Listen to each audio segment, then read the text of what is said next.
Salut tout le monde, bienvenue dans Tour d'Europe, votre émission sur l'actualité du foot européen à retrouver chaque lundi sur la chaîne YouTube d'Eurosport France. Je suis Arthur Merlet, je suis très content de vous retrouver pour cette première de l'année 2026 qu'on vous souhaite évidemment excellente, pleine de bonne santé et de beau football, bien sûr. En parlant de foot, voici le programme du jour. On commencera en Ligue 1 où la journée a été extrêmement dense, mais on s'intéressera particulièrement au cas Liam Rosenior qui va très certainement quitter Strasbourg pour Chelsea.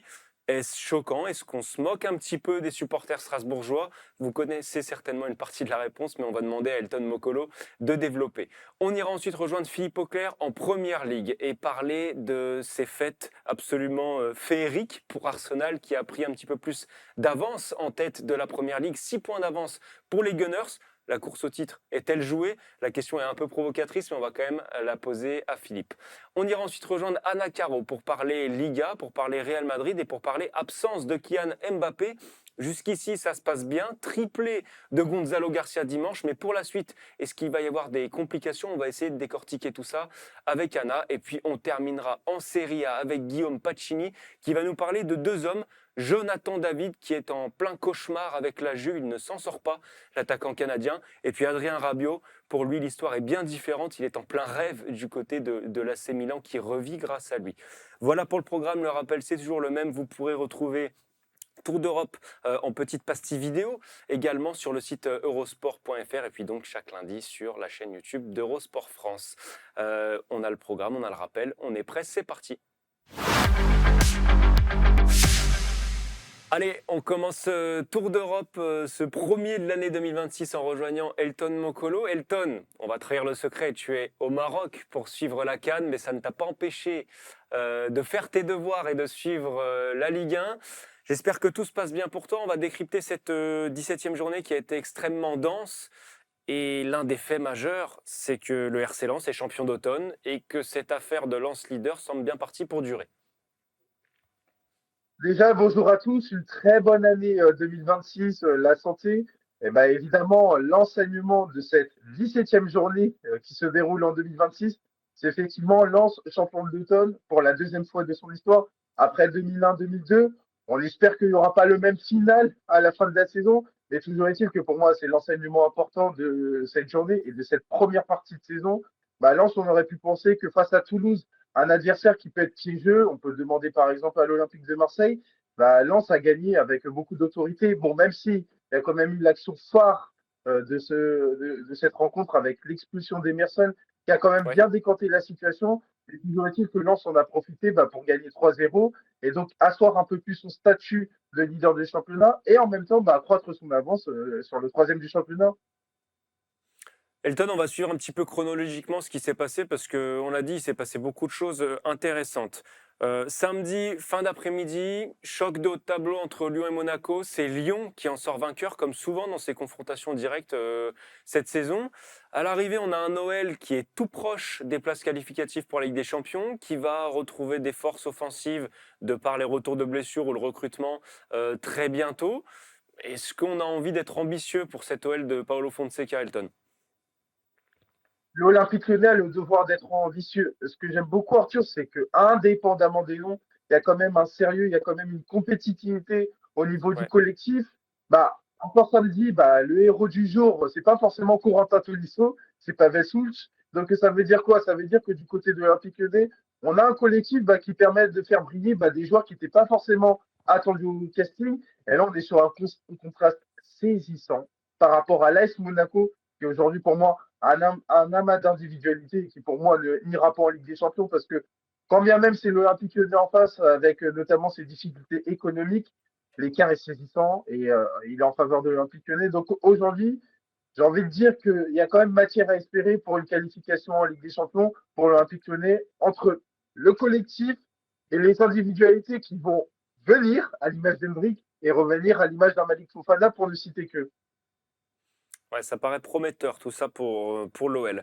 Elton, l'un des moments forts, alors pas forcément dans le bon sens de cette journée, c'est ce qui s'est passé entre Lille et Rennes et plutôt dans les coulisses d'ailleurs, avec Un Olivier Létang qui a pété les plombs une fois de plus contre l'arbitrage. Bruno Genesio aussi. Quelques joueurs n'ont pas été tendres non plus. Défaite lilloise face au Stade Rennais. Voilà, il y a cette exclusion d'Alexandro qui a fait parler pour sa position de dernier défenseur, qui a été parfois contestée par certains Lillois. Mais qu'est-ce que tu as pensé de ces nouvelles sorties? On est, j'imagine, obligé de condamner ça parce qu'il y a encore Olivier Létang là au milieu. Non, mais sincèrement, Arthur, moi, je suis fatigué, donc je vais rattraper le match pour être très honnête.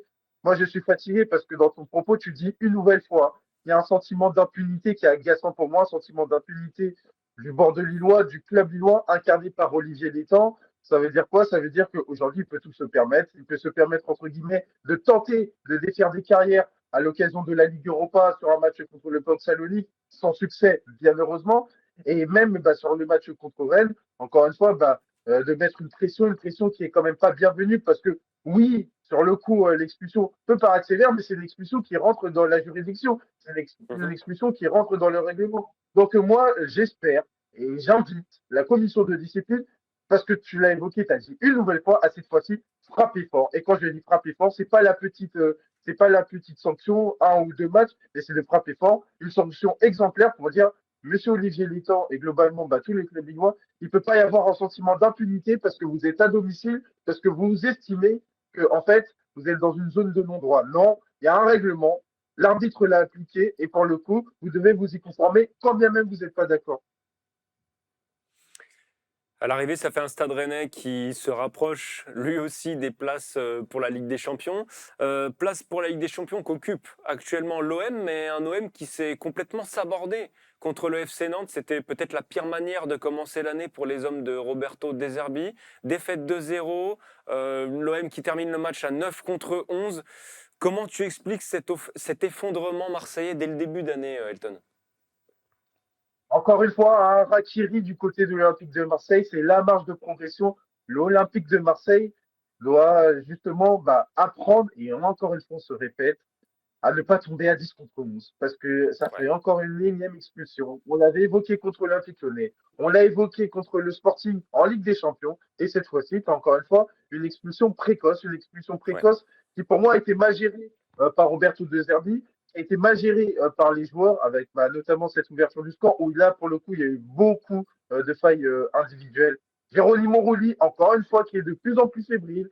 Benjamin Pavard sur l'action du penalty. Aubameyang, peut-être, il y a une question qui se pose. Il revient trop rapidement de la canne.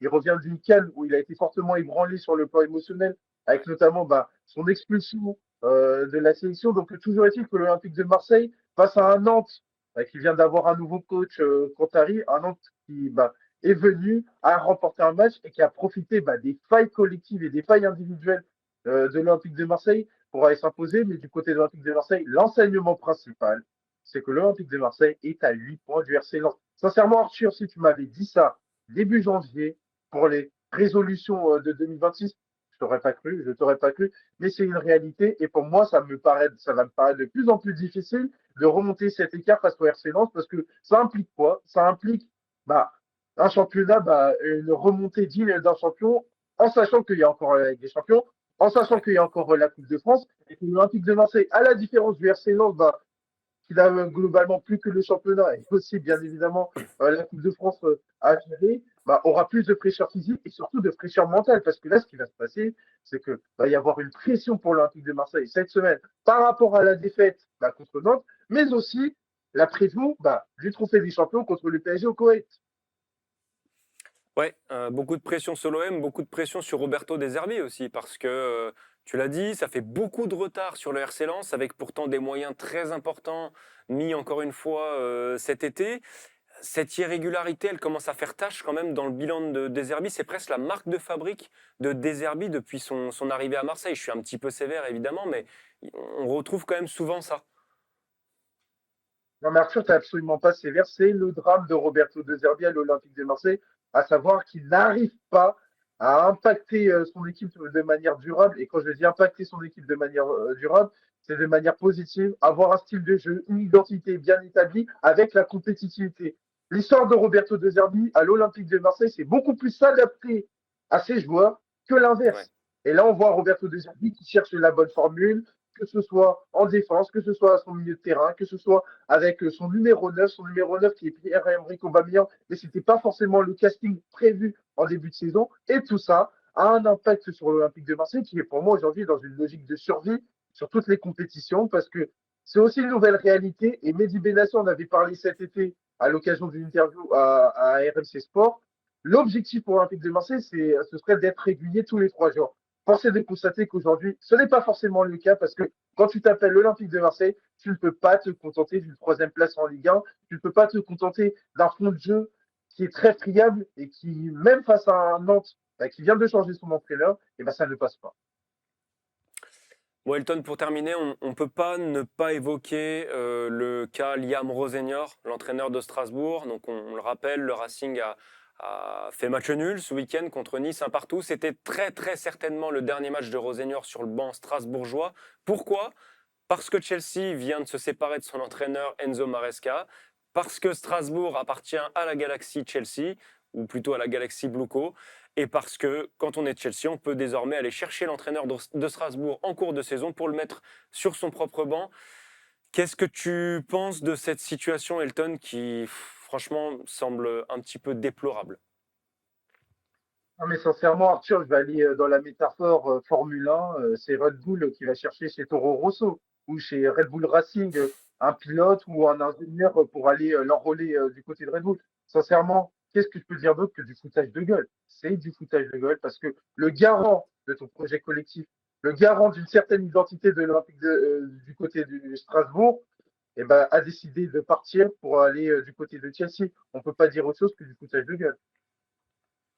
Est-ce que tu as quelque chose à redire sur la communication de Rosenior qui a pu faire un petit peu parler parce que jusqu'à sa dernière conférence de presse samedi après le match, il disait qu'il n'y avait rien de concret. On peut très franchement en douter parce qu'à l'heure où on enregistre cette émission, il est à Londres en train certainement de signer son contrat qui sera officialisé dans les prochaines heures. Est-ce que toi tu remets en cause cette communication-là? Bah, bien sûr, mais il est pieds et poings liés, il est pieds et poings liés parce que un entraîneur qui part en cours de saison, bah, encore plus dans ce contexte-là, c'est très compliqué et lui, il est obligé, entre guillemets, de la jouer au profil bas. En fait, sa seule chance, c'est qu'il n'y ait pas eu un match de Strasbourg à domicile. On était sur un Ouais. déplacement du côté de l'OGC. Mais clairement, c'est une communication où, pour le coup, soit, je vais faire un jeu de mots, il file à l'anglaise. Il file à l'anglaise, il n'y a pas d'autre mot pour caractériser ça encore plus du côté de Chelsea. Alors oui, dans l'absolu, on est d'accord. Chelsea, c'est une très bonne opportunité. Chelsea, c'est un club qui vient de remporter la Coupe du Monde des clubs, c'est un club qui a remporté la Conference League et globalement, historiquement, Chelsea en Première Ligue, c'est l'institution. Et il y a ce contexte-là où il quitte Strasbourg, un Strasbourg qui est quand même septième du championnat, avec des performances en deçà de ce qu'on pouvait attendre après un mercato à plus de 100 millions d'euros. Et ben l'ironie est quand même bien trouvée puisque celui qui fustigeait ça décide de partir lui également du côté de Ouais. Chelsea. Du côté de Chelsea. Donc du côté de Strasbourg, tant bien sur le côté sportif, mais aussi sur le côté entre guillemets public et relation avec les supporters, ça va être très compliqué d'inverser cette situation et la communication qui va être donnée ces prochains jours, notamment par Marc Keller, j'imagine, le Ouais. président de Strasbourg, à mon avis, ne suffira pas parce que aujourd'hui, ton image est quand même très sérieusement endommagée, pas seulement en Ligue 1, mais aussi au-delà de la Ligue 1 par rapport au fait qu'aujourd'hui, un club comme Chelsea peut faire et défaire les ambitions de Strasbourg, Strasbourg qui a sa propre bière de nez. À quoi il faut s'attendre selon toi, Elton? Parce qu'effectivement, là, si on se met à la place d'un supporter de Strasbourg, en fait, on ne sait même plus à quoi se rattacher. Tu le disais, Rosenior, c'était peut-être le dernier garant d'une certaine idée de la stabilité qui s'était déjà bien envolée au niveau des joueurs. Là, on s'avance peut-être vers un Strasbourg qui peut finir sa saison en roue libre, en tout cas dans sa relation avec ses supporters. Là, il risque d'y avoir beaucoup de défiance, pas seulement de cette fameuse minorité des supporters qui étaient fustigés notamment par Rosenior, et globalement tout le public de Strasbourg, parce que on peut s'attendre à des fans déçus, à des fans touchés, parce que on s'aborde entre guillemets la saison du club. Alors même s'il faut quand même contextualiser, Strasbourg, paradoxalement, n'est que septième du championnat. Donc j'ai Ouais. envie de dire, c'est pas comme si on était sur un phénomène à la RC Lens qui était leader du championnat. Strasbourg est septième du championnat, mais maintenant, la personne qu'on va attendre au tournant, c'est Marc Keller. Moi, très sincèrement, je m'attends à une communication publique de Marc Keller ces prochains jours pour rassurer Strasbourg, enfin pour rassurer tout l'environnement de Strasbourg, pour se positionner sur un entraîneur qui aura des ambitions, pour un entraîneur qui, même si on connaît le marché du football, va tenter de s'investir dans la durée et enfin de penser à seulement Strasbourg et pas Chelsea parce que l'image renvoyée est quand même très détestable. C'est l'une des images fortes de la saison. On souhaite en tout cas bon courage à Marc Keller pour tenter de rassurer l'environnement strasbourgeois. Merci beaucoup Elton pour toutes tes analyses. On va te laisser te replonger dans la CAN et puis on te retrouvera lundi prochain dans Tour d'Europe pour parler de nouveau Ligue 1. Merci Elton, nous on file du côté de l'Angleterre. Allez, on poursuit ce tour d'Europe en Angleterre et on retrouve avec plaisir Philippe Auclair. Salut Philippe, j'imagine que les fêtes ont été très denses pour toi avec tout ce programme, tous ces matchs de Première Ligue à suivre. Philippe, on va d'abord revenir, avant de parler de cette journée de Première Ligue, sur l'une des infos de cette période de fête justement en Angleterre, c'est le licenciement d'Enzo Maresca à Chelsea. Alors on vient d'évoquer le côté Strasbourg, le côté Rossignol qui va faire beaucoup parler en France avec Elton. On va maintenant parler du côté anglais avec toi.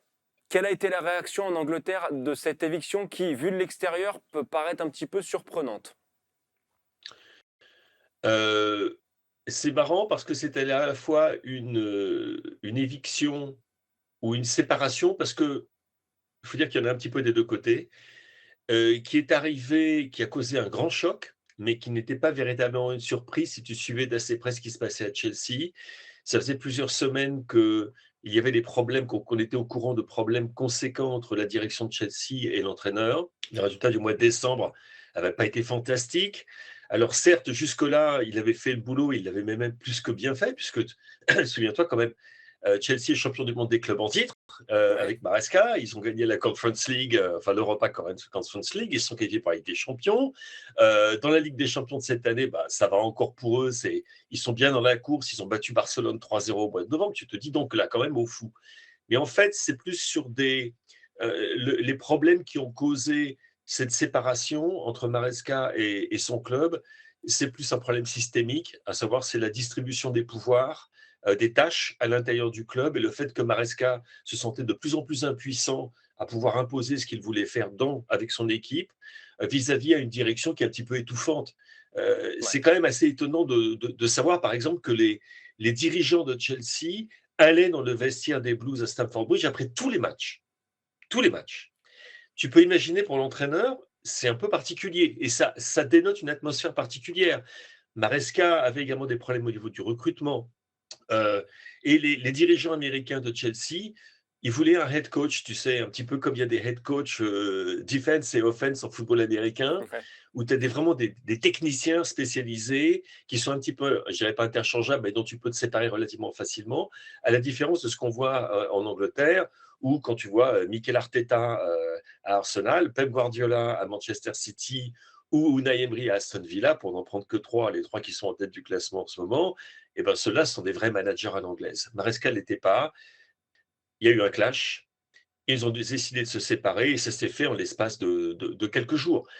Parce qu'on pensait très honnêtement que Maresca durerait au moins jusqu'à la fin janvier ou à la reprise de la Ligue des Champions. Et sinon, jusqu'à la fin de la saison, c'était l'hypothèse la plus probable. On allait voir comment les choses se décantaient. Et puis là, le choc, en l'espace de 24 heures, la séparation a été rendue officielle.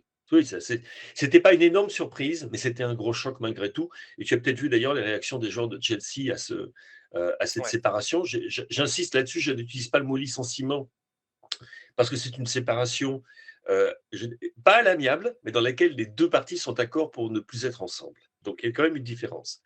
Mais tu as vu les réactions des joueurs de Chelsea, ils étaient tous, ils en ont pris un coup sur le crâne. Et je te dirais que hier, à l'Etihad Stadium, ce que tu as vu, c'est les joueurs de Chelsea qui jouaient encore pour Enzo Maresca. Ben justement, ce match, on va en parler. Philippe, les Blues ont arraché en toute fin de match un match nul sur la pelouse de Manchester City. Alors on va plutôt l'analyser côté City, ce match, si tu veux bien. Deuxième nul de rang pour les Citizens, qui cale un petit peu. Comment tu analyses ces petites contre-performances quand même pour les hommes de Guardiola?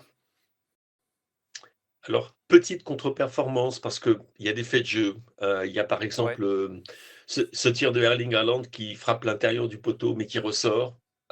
Tu te dis que Chelsea aurait connu quelques problèmes si c'était rentré. Malgré tout, de nombreuses phases dans lesquelles Manchester City a été dominant, dominateur.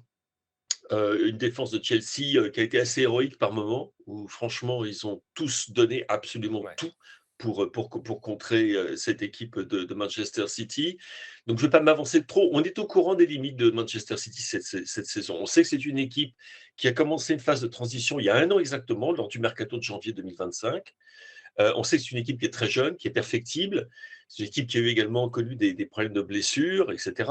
D'ailleurs, au passage, je pense que la nouvelle la plus grave pour Pep Guardiola, plus que le match nul, ce sont les blessures qu'ont subi Ruben Dias et Gvardiol. Parce que comme John Stones est également blessé, ça commence à faire un petit peu léger en défense centrale, même si jamais tu as d'autres joueurs qui peuvent, même Rodri peut jouer à ce poste-là. Hein. Mais ça commence à devenir un petit peu compliqué. Donc, tu vois les limites de l'effectif de Pep Guardiola. Tu vois également que défensivement, c'est pas un club aussi serein une équipe aussi sereine qu'elle a pu l'être dans le passé. Euh, Tu vois également qu'elle n'a plus le contrôle de ses matchs. Moi, ça m'a frappé hier, c'est le fait qu'elle Ouais. ait perdu le contrôle du match face à une équipe de Chelsea qui est encore plus jeune qu'elle. Et ça, c'est pas du tout quelque chose auquel on s'attend d'habitude d'une équipe guardiolienne. Mais encore une fois, c'est une équipe en transition. Ils restent en embuscade, ils sont à 6 points, ça paraît beaucoup, mais tu vois les calendriers, on en reparlera. Tu te dis, bon, en l'espace de 2 journées, bien évidemment, tout ça peut changer. Et il y a encore un match retour entre Arsenal et Manchester City à disputer, bien évidemment.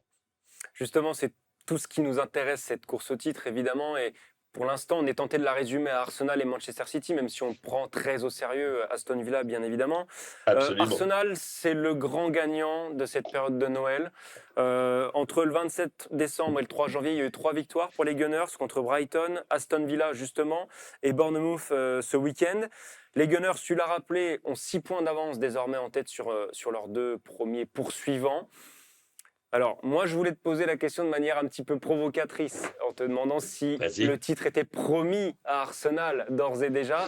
J'ai bien compris que ce n'était pas aussi clair que ça, Philippe, mais on en est peut-être plus proche que jamais pour cette équipe d'Arteta.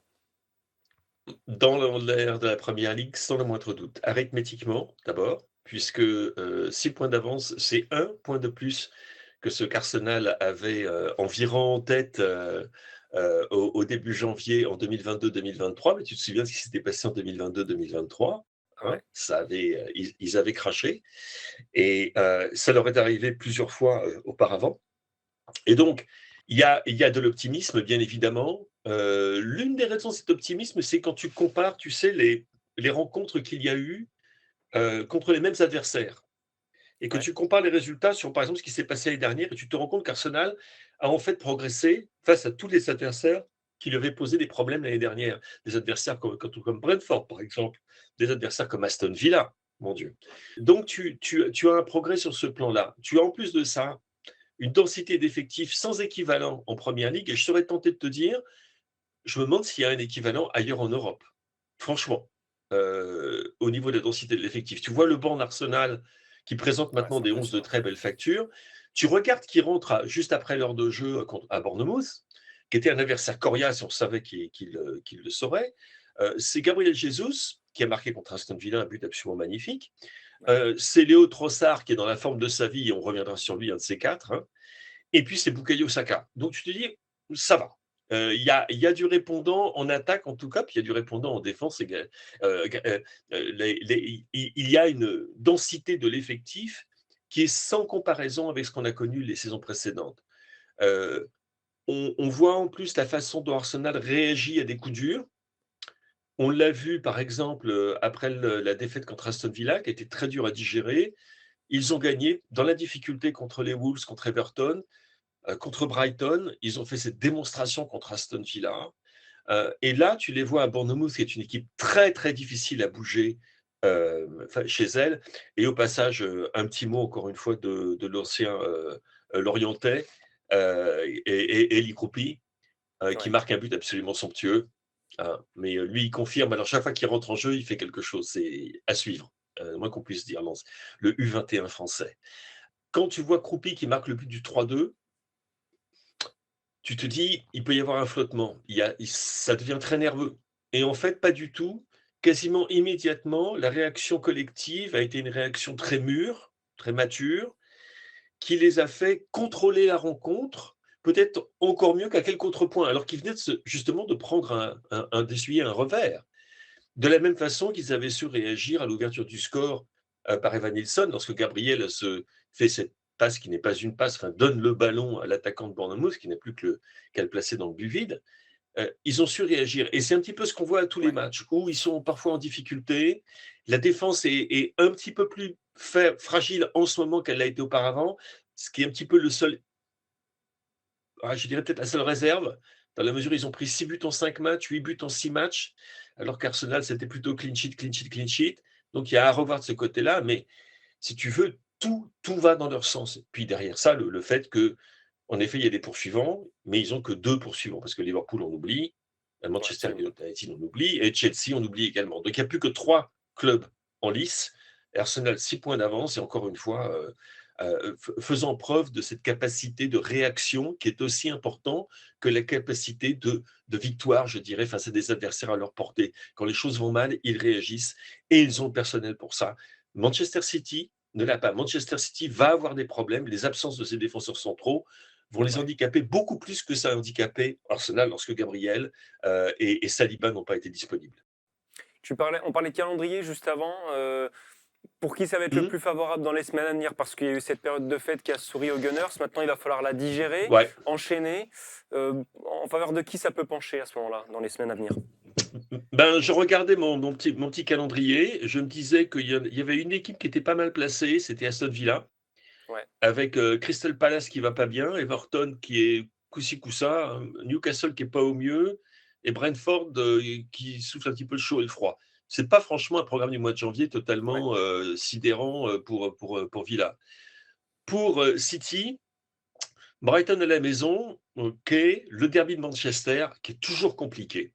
Ça, on n'y peut rien, c'est toujours compliqué. Quel que soit l'état de forme de Manchester United, quelle que soit la situation dans laquelle se trouve son entraîneur, Ruben Amorim, il y en aurait encore à dire, qui a de nouveau lancé un message à ses dirigeants ce week-end. Les Wolves, dont je ne sais plus que penser, qui étaient complètement en perdition, mais qui viennent de gagner 3-0 et qui jouent complètement relâchés, mais bon, ça devrait le faire. Et puis Tottenham à Tottenham. C'est pas un programme hyper compliqué, mais il y a malgré tout au moins une grosse peau de banane qui est le derby mancunien. Arsenal a peut-être le programme le plus, je dirais pas le plus difficile, mais qui pourrait le réserver de mauvaises surprises. C'est pour ça que je suis encore très prudent. D'abord, il y a le match contre Liverpool cette semaine. Et on sait ce qui s'était passé lors du match aller, puisque Arsenal avait été battu par Liverpool par 1-0, ce but incroyable de Dominique Szoboszlai. Et il va falloir que si Arsenal prenne le jeu à son compte. Alors ça se fera devant son public, ok. Liverpool n'est pas au mieux, ok. Mais Liverpool a toujours des individualités et est capable de réaction. Deuxième match, ça sera contre Nottingham Forest à l'extérieur. Nottingham Forest se bat pour sa survie. Et ce n'est pas le Nottingham Forest qu'on a connu en début de saison qui perdait tout ce qu'il voulait. C'est un Nottingham Forest beaucoup plus âpre à rencontrer. Ensuite, il y a Manchester United. Certes, à l'Emirates, mais encore une fois, ces matchs contre Manchester United, même s'ils ont tourné à l'avantage des Gunners ces dernières saisons, sont des matchs un petit peu compliqués. Et puis, il y a un déplacement à Leeds pour clôturer le mois de janvier, qui sera, encore une fois, dans l'un des stades les plus chauds de la Première Ligue avec Sunderland. Et je regarde le programme et je me dis, et c'est peut-être là, tu excuseras le gunner qui parle et qui a toujours tendance à voir les choses plutôt en noir qu'en blanc, je me dis que le programme des Gunners, il n'est pas si simple que cela. Et que 6 points, ça part très, très, très vite. Souviens-toi, quand on parlait d'Arsenal début novembre, où ils avaient une avance considérable également, on parlait déjà du fait que le titre leur est promis, et puis on se retrouve, je crois que c'était 4 semaines plus tard, on se retrouvait avec des poursuivants qui étaient à 2 points. Donc attention, ça peut aller très très vite, et ce mois de janvier, un peu piégeux, mais bon, les choses sont quand même très très bien parties pour plus que parties. Tu es arrivé à la 20e journée, tu es plus qu'à moitié parcours, tu es sur une moyenne de points qui est celle de tous les, comment dire, tous les champions des années précédentes. Tu regardes justement les précédents, tu te rends compte que toutes les équipes placées dans les mêmes situations ont gagné le titre au bout de la saison, etc., etc. Puis tu penses surtout, je me répète, mais il faut insister là-dessus, sur d'une part la densité de l'effectif d'Arsenal qui est beaucoup mieux placé que ses adversaires pour s'arranger de blessures ou de suspensions, Ouais. et également de cumul de matchs, parce qu'ils ont aussi une demi-finale de Coupe de la Ligue et pas oublier 2 manches à disputer contre Chelsea, janvier et février. Et tu as également une capacité de réaction dans les matchs, quels que soient les joueurs qui sont sur le terrain, qui est franchement impressionnante et qui n'était pas du tout quelque chose auquel Arsenal des années précédentes nous avait habitués et qui avait tendance à être un petit peu parfois fragilisé et Ouais. nerveux, très très nerveux quand ils se retrouvaient en position difficile. Ce n'est plus le cas. Ouais, ils semblent mieux maîtriser leurs émotions, ces Gunners, et on a hâte de Mmh. voir ce que ça donnera contre Liverpool jeudi et globalement toute cette journée de Première Ligue en milieu de semaine. Merci beaucoup, Philippe. On va te laisser là pour aujourd'hui. Merci pour toutes tes analyses et nous, on va filer du côté de l'Espagne, rejoindre Ana Caro. Allez, on rejoint Ana Caro pour parler foot espagnol. Salut Ana et bonne année à toi. On va parler du sujet de l'absence de Kylian Mbappé un petit peu après. On va d'abord revenir sur ce qui s'est passé un peu plus tôt dans ce week-end de Liga, à commencer par cette victoire du Barça dans le derby face à l'Espagnol. Victoire 2-0, très difficile à aller chercher pour le Barça qui peut remercier son gardien et ses entrants a priori. Ouais, voilà, Hansi Flick le dit lui à la fin du match, le Barça a pas forcément mérité sa victoire, et il le dit aussi, voilà, le Barça doit énormément à Joan Garcia qui pourtant lui évoluait dans un contexte hyper compliqué parce que c'était son retour à l'Espagnol, voilà, vu que lui, il a signé un peu en «traître» entre guillemets, c'est ce que disent les supporters de l'Espagnol, chez le rival catalan, donc au Barça. Il a quitté l'Espagnol pour aller au Barça.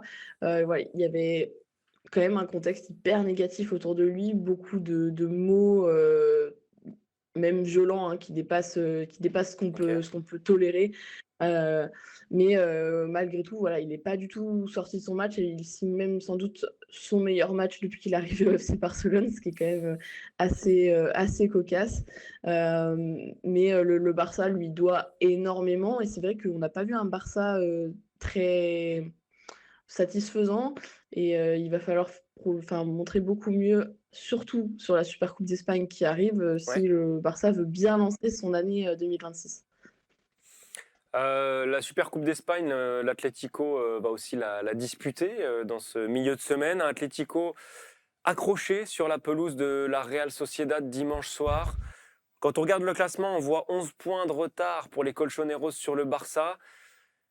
La course au titre est quasiment terminée pour l'Atlético et c'est assez triste de se dire ça en plein milieu de saison. Oui, surtout quand on regarde leur effectif, franchement, Bah ouais. c'est voilà, c'est encore du gâchis, mais on a l'impression de se répéter, en fait, d'année après année. C'est quasiment tout le temps la même chose et d'ailleurs, les Colchoneros commencent leur année 2026 avec un match nul à l'extérieur, voilà, donc comme d'habitude, les Colchoneros en difficulté à l'extérieur. C'est terrible, on a l'impression que c'est une malédiction un peu qui les poursuit et en plus, en vrai, si on regarde le contenu du match, la Real Sociedad, qui était quand même 17e de Liga avant Ouais. le coup d'envoi, aurait pu gagner parce qu'elle a eu plus d'occasions, nettement plus d'occasions que l'Atlético et en plus, il y aurait pu avoir un penalty sifflé, pour la Real Sociedad. Donc vraiment, on va dire que ce match nul pour l'Atlético, c'est plutôt une bonne nouvelle presque. Alors que, voilà, au classement, ils sont totalement décrochés. Antoine Griezmann, lui, a répété qu'il voulait absolument, absolument gagner un titre avec l'Atlético cette saison. Bah, ce sera vraisemblablement pas la Liga. Il y a une Ouais. super coupe là à jouer en Arabie Saoudite. Peut-être que c'est le seul titre que peut aller chercher l'Atlético cette saison, à moins qu'il n'arrive enfin à faire un parcours en Copa, mais c'est quand même la galère chaque année, donc on est loin d'une certitude. On va passer à l'autre club de Madrid, Anna, le Real, pour qui ça s'est beaucoup mieux passé. Dimanche, victoire 5-1 face au Betis. Euh, on se posait quand même la question autour de Kylian Mbappé, qui s'est donc blessé à un genou, qui va manquer peut-être 3 semaines minimum de compétition, donc ça fait pas mal de matchs, notamment la Supercoupe. On se demandait tout simplement comment le Real allait faire sans celui qui est son arme offensive numéro un. Et j'allais dire, si on le caricature, sa seule arme véritable offensive, tellement il impacte les résultats du Real. Gonzalo Garcia a inscrit un triplé comme une réponse à toutes ces questions. Voilà, est-ce que ça peut être une première réponse, le profil de Gonzalo Garcia pour le remplacer? Bah, en tout cas, on sait, depuis la coupe du monde des clubs que, Xabi Alonso aime énormément son profil. C'est lui Ouais. qui l'a lancé chez les A, alors que voilà, c'était le meilleur buteur du Castilla, donc il était quand même attendu plus ou moins, dans la rotation en équipe première.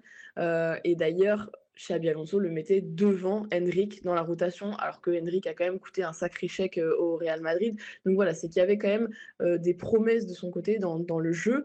Et c'est vrai que bah, ce qu'on a vu hier contre le Betis, bah, ça répond quasiment à toutes les interrogations qu'on peut se poser sur l'attaque merengue sans Kylian Mbappé. Parce que hier, Gonzalo Garcia, il met un triplé parfait, donc un but de la tête, un but du gauche, un but du droit. Et puis, c'est vraiment des gestes d'attaquant en pleine confiance. C'est des gestes qu'on a pu voir. Enfin, moi, par exemple, j'ai pensé à Luis Suarez à l'époque au Barça. C'est vraiment, on était vraiment sur des gestes de grande classe, parce qu'il y a un enchaînement, contrôle poitrine, demi-volée, il y a cette matchère, et c'est assez exceptionnel qu'un joueur de 21 ans qui joue quasiment pas cette saison, justement parce que Mbappé brille et qu'il n'y a pas la place pour qu'il joue, bah, arrive à afficher de telles performances, une telle confiance alors qu'il n'a pas de temps de jeu. Et c'est vrai que c'est une très belle surprise pour le Real Madrid, d'autant qu'ils sont pas sûrs de récupérer Mbappé pour le premier match en Coupe du Roi, en Ouais. Super Coupe, pardon. Et c'est vrai que bah, là, ça tombe un peu au meilleur moment, cette émergence, on va dire, de Gonzalo Garcia, même si on avait déjà un peu vu à la Coupe du Monde des clubs. Est-ce que, alors évidemment, on va pas attendre de Gonzalo Garcia qu'il affiche ses statistiques de Kylian Mbappé, ou alors ce sera l'une des révélations de la saison, mais est-ce qu'il apporte autre chose dans le jeu que Kylian Mbappé? On a notamment entendu Xabi Alonso parler de son pressing. Est-ce qu'on a vu un visage légèrement différent du Real dans son expression collective avec Gonzalo Garcia en pointe? Alors oui, très clairement, on a vu un Real, vraiment différent, avec, Gonzalo Garcia, parce que, lui, c'est vraiment un pur neuf, on va dire. Même si Ouais. voilà, c'est pas juste, quelqu'un qui va pousser le ballon au fond des filets, c'est quand même un neuf, c'est une pointe qui va presser. Il l'a dit lui que Xabi Alonso attendait de lui que ce soit un vrai neuf, et justement, il occupe principalement les défenseurs centraux adverses, et que voilà, il laisse de l'espace finalement pour les autres. Vinicius hier, même s'il a été sifflé par le public de Bernabéu, a fait un bon match. Et c'est vrai que cette saison, ça se compte quand même quasiment sur les doigts d'une main, les bons matchs de Vinicius. Est-ce qu'il faut voir là un lien avec le fait de la prestation de Gonzalo Garcia? Bah, on est obligé d'en faire un peu un, dans la mesure où le rôle de Gonzalo Garcia est tellement différent de celui de Vinicius, bah, du coup, Gonzalo Garcia n'empiète pas du tout sur le jeu de Vinicius. Là où bah, forcément Mbappé, on sait en plus qu'il a cette attirance vers le côté gauche, bah, des fois il pouvait un peu marcher sur les plates-bandes de Vinicius. Donc on a vu un Real différent, et j'ai même envie de dire presque plus cohérent dans sa façon de jouer. Alors après, il faut prendre des pincettes. Les observateurs disent que c'est le meilleur match du Real Madrid en Liga depuis celui face à Valence. Bon, face à Valence, voilà, Valence, c'est une équipe qui va jouer la relégation, donc c'est pas forcément un match référence pour le coup. Mais le Betis, c'est une grosse équipe. Donc, il y a, voilà, ce match est d'autant plus important. Mais le Betis n'a quasiment rien proposé. Donc, voilà, c'est un très, très bon match du Real Madrid. On avait un Real plus cohérent, avec des joueurs qui semblaient aussi plus à l'aise à leur poste. On peut pas vraiment tirer de conclusion sur ce match-là. Ça reste à voir aussi comment ça va être réintégré, Mbappé après, parce que pour l'instant, on parle d'une absence sur la demi-finale, mais qui serait potentiellement présent en finale si jamais le Real se qualifie pour la finale, de la Supercoupe. Mais c'est vrai que voilà, on a vu un Real hyper cohérent, et ça manquait un peu quand même beaucoup, ces dernières semaines, voire mois, au Real. Et ça, bon, c'est sûr que c'est mieux pour Xabi Alonso de démarrer comme ça, même si, il est toujours un peu sur la sellette malgré tout. Bon, en tout cas, ça lui a offert un petit peu de répit à Xabi Alonso, et un match plein du Real qu'on va continuer de suivre sans son attaquant français dans un premier temps, et après on verra ce que son retour donnera. Merci beaucoup Anna pour Et un, ces éclairages. un- Oui, un petit mot sur Gonzalo Garcia, parce qu'aujourd'hui c'est la fête des rois mages en Espagne, c'est une fête qui est très importante. Et voilà, en une de Marca, il a été associé ce matin, je sais pas si on va bien voir,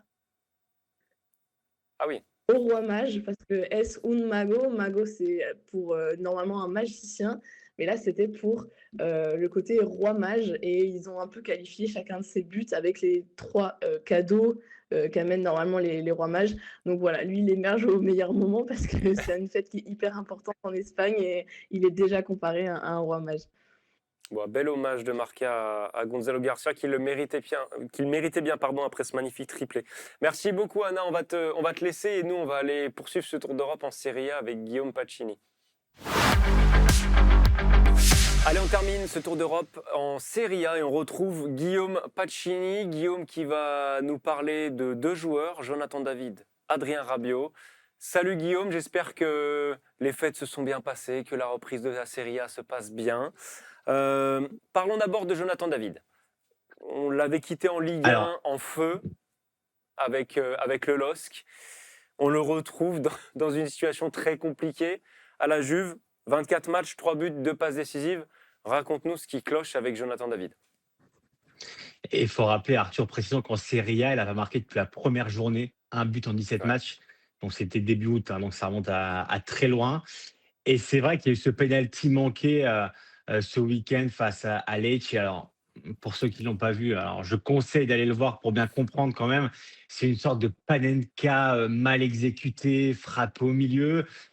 Forcément, la presse italienne s'est déchaînée sur lui par un penalty ridicule. Les supporters l'ont sifflé. Donc, en fait, ça a été un peu la cerise sur le gâteau de ce début d'année. Et c'est vrai que, au niveau des statistiques, au-delà des statistiques, pardon, on est vraiment sur un joueur qui est en manque de confiance, qui ne s'est Ouais. pas encore adapté à la Juve. Alors, entre le LOSC et la Juve, Arthur, il y a forcément une différence de pression, une Ah bah, il y différence a un monde. d'attente. Exactement. Alors, sur le papier, le transfert était quasiment plutôt intéressant parce qu'il faut rappeler que Mhm. Kolo Muani devait revenir à Juve. Finalement, ce n'est pas fait. Et Daniel Comoli a décidé de foncer sur David. Il est en fin de contrat au LOSC. Précisons quand même que la commission dans ce transfert, c'est 12,5 millions d'euros. Donc ça représente quand même voilà, un peu d'argent, au-delà de l'indemnité de transfert économisée. Euh, un salaire de 6 millions d'euros, Arthur. C'est le deuxième plus gros salaire de l'effectif de la Juve derrière Dusan Vlahovic. 50 contrats. Donc il y a vraiment un investissement qui avait été fait sur David l'été dernier. C'était le numéro 9 de la Juve. Et c'est vrai qu'au 5 janvier, on est vraiment sur un attaquant transparent qui rate à peu près tout ce qu'il fait. Et avant de te rejoindre sur Tour d'Europe, Arthur, j'ai feuilleté un peu la presse et on parle déjà d'un possible départ dès janvier, un Ah ouais. possible prêt avec l'Atlético Madrid pour peut-être avec Sorloth. Donc, c'est vrai qu'on voit que la Juve est très déçue par David. Et ouais, on s'attendait vraiment pas à ce qu'un attaquant de ce calibre-là, international canadien, connaisse autant de difficultés en tout cas pour cette première partie de saison. Est-ce qu'on peut lui trouver des circonstances atténuantes à Jonathan David? Parce que je regardais un petit peu les chiffres. Il a seulement 11 titularisations depuis le début de saison. Alors, est-ce qu'il ne les a pas méritées quand il a joué ou est-ce qu'on aurait dû lui donner un peu plus pour qu'il prenne un peu plus confiance? Parce qu'on a l'impression que c'est un peu flou. Il y avait beaucoup de joueurs dans le secteur offensif quand même du côté de la Juve, avec Vlahovic, avec Openda. Voilà. Est-ce qu'on peut lui trouver des circonstances quand même? Alors, on peut lui en trouver, surtout que c'est le début d'année, on pourrait être gentil, mais honnêtement, Arthur, il a eu du temps de jeu. Dusan Vlahovic, rappelons que l'année dernière, il devait partir parce qu'il est en fin de contrat. Ouais. Et Vlahovic a réussi finalement à inverser la tendance et en regagnant, on va dire, sa place de titulaire. Aujourd'hui, il est blessé. Et c'est vrai que David, du coup, est titulaire avec Openda. Il n'y a pas que David qui ne réussit pas devant à la Juve. Il y a aussi Openda qui est arrivé cet été, lui aussi pour une grosse somme, 40 millions d'euros pour son transfert. Alors, c'est un prêt avec obligation d'achat, donc c'est un peu différent. Mais là aussi, un investissement a été fait. Et Openda déçoit autant que David. Mais en tout cas, dans l'idée que c'était fait la Juve, c'était vraiment David titulaire devant Vlahovic, devant Openda. Et en fait, les chances, David, il les a eues. Et au-delà vraiment de son rendement, c'est même son attitude qui déçoit. Ok. On voit vraiment un attaquant qui qui est pas impliqué, qui essaie de faire les choses, mais qui n'y arrive pas. Et tu vois, ce penalty face à Lecce, on voit ses coéquipiers qui lui donnent le ballon pour que voilà, il reprenne un peu de confiance, qu'il remarque enfin un but en Serie A. Et donc, il y a vraiment tout un vestiaire qui a voulu le protéger en lui donnant ce penalty-là. Et quand tu vois comment il l'a frappé, en fait, voilà, il prend vraiment le bâton pour se faire battre parce que, voilà, un penalty, voilà, c'est pas de la loterie. Il fallait le frapper juste de manière convenable. Et qui sait, peut-être que l'aventure aurait un peu changé, peut-être qu'il aurait Ouais. relancé un peu son début de saison avec la Juve. Il fait plutôt un bon match d'ailleurs face à Lecce, il tape le poteau. Falcone, le gardien, lui arrête un joli coup de tête en début de match. Donc il a fait plutôt un bon match. Mais le problème, c'est que pour un attaquant, moins ça marque, moins il a de confiance. Et voilà, le temps de jeu, il l'a eu. Et pour l'instant, honnêtement, ses chances, il ne les saisit pas. Et vraiment, il y met du sien, Jonathan David. Bon, il y en a un qui a saisi ses chances, il s'appelle Adrien Rabiot. On le connaît très bien aussi en France et en Ligue 1. Le Milanais qui s'éclate à l'AC Milan. Tu nous disais en préparant l'émission qu'il avait transformé l'AC Milan, qui lutte pour le titre. Voilà, dis-nous à quel point il impacte le jeu, notamment aux côtés de Luka Modric, et à quel point il s'est tout de suite intégré en fait dans cette équipe. Écoute, il a changé la vie d'un club. Il a changé la vie d'un club, la vie d'une équipe. On a beaucoup parlé de son transfert sur eurosport.fr. Vous pouvez retrouver les articles sur le site, notamment les coulisses de son arrivée. Mais c'est vrai que je peux t'assurer qu'à Milan, on bénit sa bagarre avec Jonathan Rowe à Rennes au début de saison avec l'Olympique de Marseille parce que c'est une arrivée qui était inespérée. Alors, c'est une arrivée qui a été tentée par le Milan en juin dernier. Mais à l'époque, Rabiot avait dit non, non, moi je suis bien à l'OM. Allegri l'avait appelé plusieurs fois pour lui dire non, mais rejoins-moi, parce qu'on sait la relation entre les deux, hein, quasiment père-fils. Rabiot l'a dit lui-même dans plusieurs interviews. Donc, Allegri a tout fait pour leur recruter début d'été. Lui a dit non.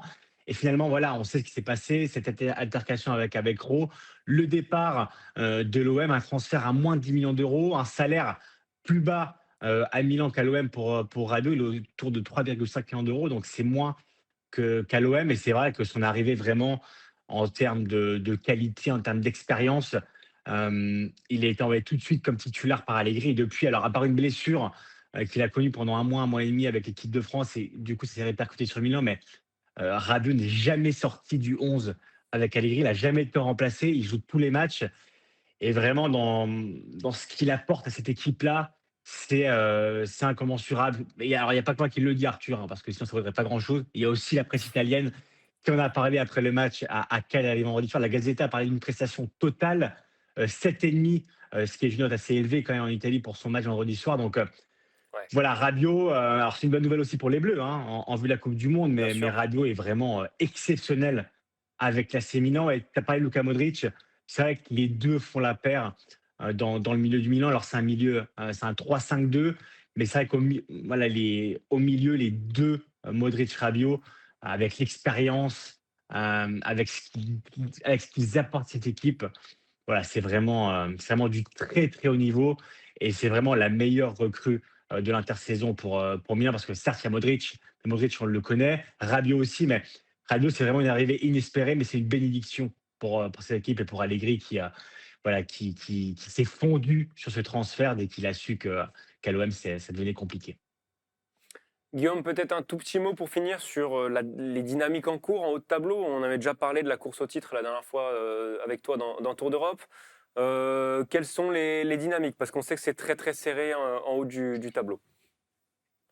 Eh bien, écoute, on en parlera, je pense, la semaine prochaine parce qu'il y a Inter-Napoli dimanche et une journée cette semaine. Donc, ça peut changer, hein, ça peut évoluer très vite Ouais, jusqu'à lundi prochain. Mais écoute, on a trois équipes en 2 points, Inter, Milan, Napoli.